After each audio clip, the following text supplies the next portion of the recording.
माननीय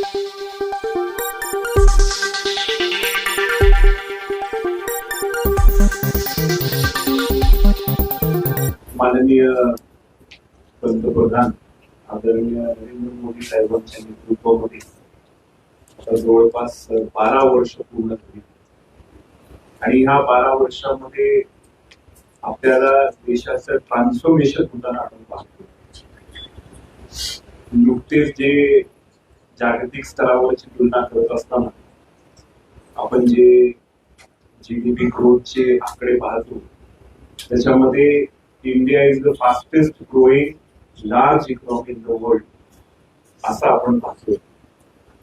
आणि इराण सोबतचे युद्ध असे जागतिक स्तरावरती अनेक युद्ध चालत असताना आणि एक अस्थिर असं वातावरण आंतरराष्ट्रीय दर्जेवरती स्तरावरती असताना सुद्धा ज्या पद्धतीनं भारताचं इकॉनॉमिक मार्गीकरण आदरणीय पंतप्रधान नरेंद्र मोदींच्या नेतृत्वामध्ये आपण पाहतोय ते पूर्ण जगाला दिशादर्शक देणार आहे असं म्हटलं तर चुकीचं ठरणार.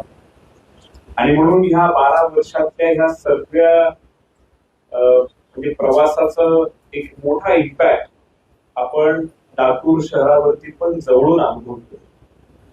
आपण पाहिलं की आदरणीय पंतप्रधान नरेंद्र मोदीजींच्या नेतृत्वामध्ये लातूरमध्ये मराठवाडा रेल कोच फॅक्टरीची त्या ठिकाणी स्थापना झाली. 350 एकर मध्ये त्या फॅक्टरीला उभारण्यात आलं आणि अनेक दिवसापासून त्याच्या संदर्भात प्रश्नही विचारले गेले की अनेक दिवस झाले त्याचं काम चालू आहे आणि त्याची कोच बाहेर कधी पडेल अशा पद्धतीची विचारणा होते. आज मला सांगत असताना आनंद होतोय की 16 कोचेसचं प्रोडक्शन मागच्या जून पासून चालू आहे आणि त्याचं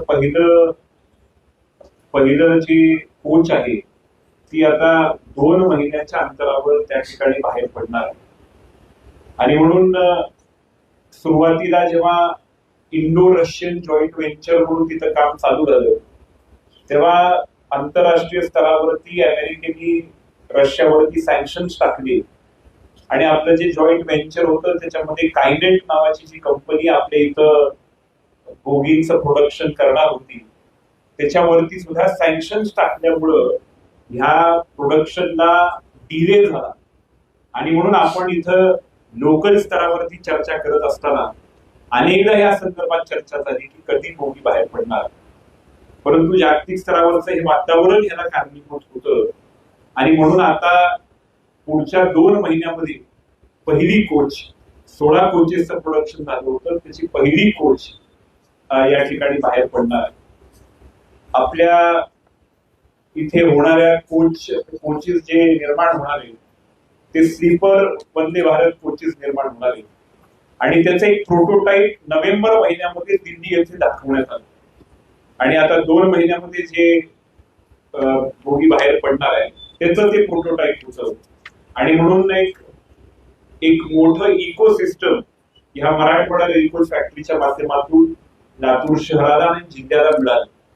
आता हे फक्त एक फॅक्टरी नसून आपल्या भागातील उद्योग क्षेत्र आहे युवकांच्या दृष्टिकोनातून आणि एक म्हणजे इकॉनॉमिक दृष्टिकोनातून मला वाटतं खूप मोठा पाऊल भारतीय जनता पार्टीच्या नरेंद्र मोदी सरकारच्या माध्यमातून लातूरला मिळाला आहे असं म्हटलं तर चुकीचं ठरणार.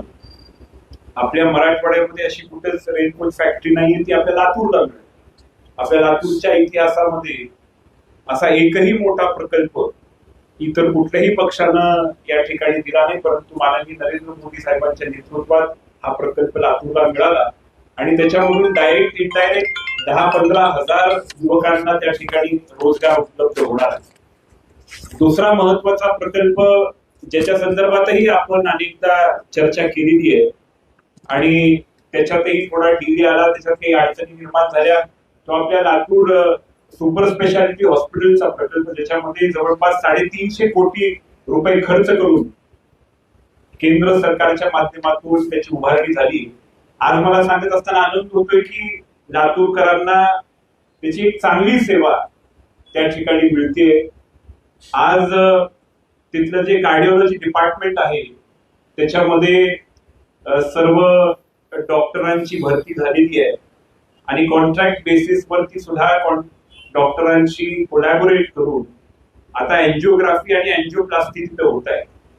गेल्या 5-6 महिन्यामध्ये जवळपास 450 ते 500 अँजिओग्राफी तिथं झालेल्या आहेत आणि 150 ते 200 अँजिओप्लास्टी तिथं आपल्या मल्टी स्पेशालिटी हॉस्पिटलमध्ये झालेली आहे. दुसरं जे न्यूरोलॉजी डिपार्टमेंट आहे त्या न्यूरोलॉजी डिपार्टमेंटमध्ये सुद्धा आपण पाहतोय की त्या ठिकाणी आपण डायलिसिस आहे आणि बाकी जो स्टाफ घ्यायचा राहिला होता त्याची सुद्धा पूर्तता आता त्या डिपार्टमेंटमध्ये झालेली आहे.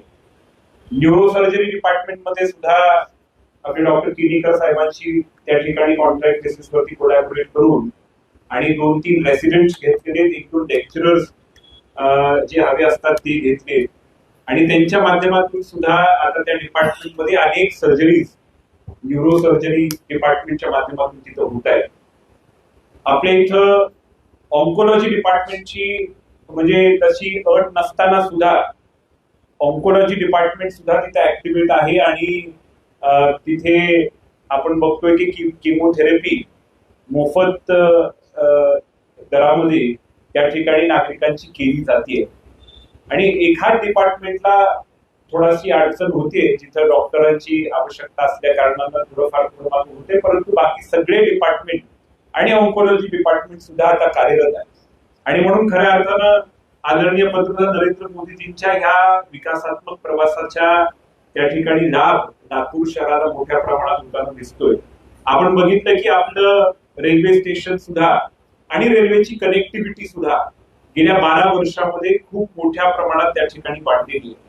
रेल्वे स्टेशन सुद्धा पूर्ण रिनोव्हेट झालेले, सुसज्ज झाले आणि त्या ठिकाणी येणाऱ्या सर्व नागरिकांसाठी, प्रवासिकांसाठी एक सुसज्ज असं इंटरनॅशनल दर्जाचं रेल्वे स्टेशन रिनोव्हेट करून एक चांगल्या दर्जाचं रेल्वे स्टेशन त्या ठिकाणी निर्माण करण्यामध्ये सुद्धा भारतीय जनता पार्टीला यश मिळाले. कनेक्टिव्हिटी सुद्धा तुम्ही पाहताय की कशा पद्धतीनं त्याच्यामध्ये खूप चांगली सुधारणा झालेली. आपण बघतोय की पंतप्रधान आवास योजनेच्या माध्यमातून लातूर शहरामध्ये जवळपास 8,500 नागरिकांना त्या ठिकाणी घर देण्याचं काम महानगरपालिकेच्या माध्यमातून झालेलं आणि म्हणून प्रत्येक बेघराला घर मिळालं पाहिजे, आपल्या स्वतःचं हक्काचं स्लॅबचं घर मिळालं पाहिजे, असं एक मोठं कॉन्ट्रीब्युशन आदरणीय पंतप्रधान नरेंद्र मोदीजींच्या माध्यमातून लातूर शहराला मिळालंय असं म्हटलं तर चुकीचं ठरणार. आपण पाहतोय की सर्व चहूबाजूनी आता आपली रोड कनेक्टिव्हिटी सुद्धा आपल्या पूर्ण शहराची सुधारलेली. आपण कुठल्याही दिशेने गेलो, पुण्याला आपण जाऊयात, हैदराबादला आपण जाऊयात, आपण संभाजीनगरला जाऊयात, तिथली रोड कनेक्टिव्हिटी अतिशय उत्तम दर्जाची झालेली आहे. आणि म्हणून कनेक्टिव्हिटी असेल, युवकांना त्या ठिकाणी रोजगाराची संधी उपलब्ध करून देण्यासाठी रेल्वे बोगी कारखान्यांची निर्मिती असेल आणि आपल्या औद्योगिक क्षेत्राला अँसिलरी युनिटच्या माध्यमातून 10-15 हजार लोकांना बेनिफिट देणारी ही जी बोगी कारखाना आहे त्याची निर्मिती असेल, त्या संदर्भात सुद्धा शासनाचा एक मोठा लाभ लातूर शहराला झालाय असं म्हटलं तर चुकीचं ठरणार नाही. आणि म्हणून अनेक अशा प्रकल्पांसंदर्भात तिथं मांडणी करता येईल.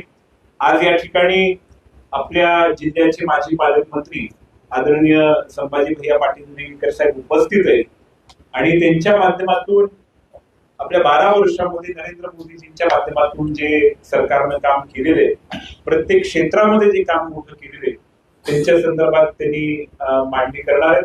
मी सर्व पत्रकार बंधूंचं मी भारतीय जनता पार्टी लातूर शहर जिल्ह्याच्या वतीनं मनपूर्वक स्वागत करतो.